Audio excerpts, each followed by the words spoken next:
नमस्कार दोस्तों, हमारे YouTube चैनल पर एक बार फिर आपका स्वागत है। आज मैं आपके लिए मध्य प्रदेश शिक्षक भर्ती संबंधी एक और बड़ी अपडेट लेकर आया हूं। जैसा कि आप यहां पर देख रहे हैं, वर्ग 1 एवं वर्ग 2 नियुक्ति चॉइस फिलिंग को एक लंबा समय हो चुका है, लेकिन अब तक वर्ग 1 को वर्ग 2 के नियुक्ति आदेश जारी नहीं किए गए हैं। इसी प्रकार से अगर हम बात करें वर्ग 3 की, तो वर्ग 3 के डॉक्यूमेंट वेरिफिकेशन को भी एक लंबा समय हो चुका है, लेकिन अभी तक अंतिम चयन सूची जारी नहीं की गई है। और इन तमाम चीज़ों को लेकर वर्ग 1, वर्ग 2 और वर्ग 3 तीनों के अभ्यर्थी परेशान हैं और लगातार अपनी मांगों को लेकर भोपाल पहुंच रहे हैं। तो अगर आप यहां देखें, चॉइस दर्ज किए 45 दिन बीते, नहीं मिली पोस्टिंग, शिक्षक भर्ती अटकने से उम्मीदवार परेशान, स्कूल शिक्षा और जनजाति कार्य विभाग के सरकारी स्कूलों में शिक्षकों की भर्ती होनी है, उच्च माध्यमिक शिक्षक भर्ती के लिए चयनित उम्मीदवारों से स्कूलों की चॉइस फिलिंग दर्ज कराए 45 दिन बीत चुके हैं, अब तक नियुक्ति नहीं मिलने के कारण उम्मीदवार परेशान हैं। इसको लेकर बुधवार को कई उम्मीदवार डीपीआई पहुंचे और नियुक्ति आदेश जारी करने की मांग की। उच्च माध्यमिक शिक्षक भर्ती के लिए सत्यापन प्रक्रिया के बाद चयनित उम्मीदवारों से 23 से 30 दिसंबर तक स्कूलों में पोस्टिंग के लिए चॉइस दर्ज कराई गई थी।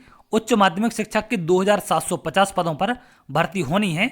इसके अलावा माध्यमिक शिक्षक भर्ती भी अटक गई है। उम्मीदवारों का आरोप है कि भर्ती प्रक्रिया बहुत धीमी है।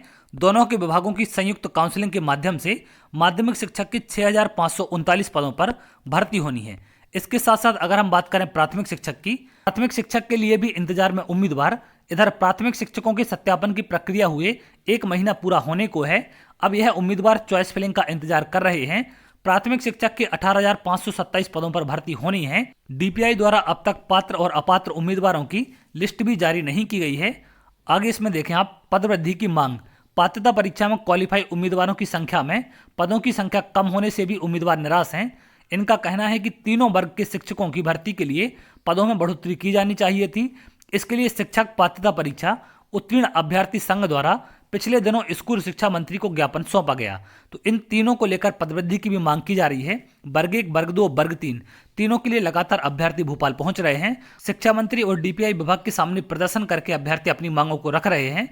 और शिक्षक भर्ती को लेकर जब डीपीआई आयुक्त से सवाल किया गया कि आखिर शिक्षक भर्ती में इतनी देर क्यों हो रही है, तो डीपीआई आयुक्त का कहना था कि इसमें देर क्यों हो रही है, इसका जवाब आप सरकार से पूछें। तो जब ऐसे बयान डीपीआई आयुक्त देते हैं कि जो भी इसमें कारण है, इसका जवाब आप सरकार से पूछें, तो यहाँ पर क्लियर समझ में आता है कि जो भी सरकार कहेगी या जो भी सरकार करना चाहती है, सरकार के इशारे पर सारे काम चल रहे हैं।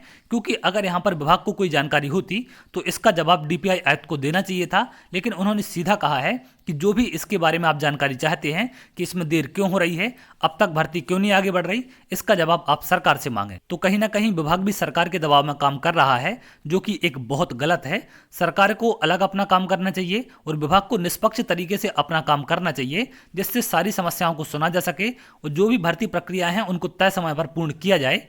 लेकिन अब तक कोई भी सुनवाई इनकी मांगों को लेकर नहीं हो रही है। तमाम भर्ती परीक्षाएं अटकी हुई हैं, एक लंबा समय हो चुका है और अब तक कोई भी प्रक्रिया विभाग की तरफ से नहीं की जा रही है। और आगे चल के आपकी नई भर्ती परीक्षाओं की डेट भी आ चुकी है, तो जिसको लेकर भी लगातार अभ्यर्थी परेशान हैं। तो यहाँ पर इन तमाम उलझनों में उलझे हुए हैं।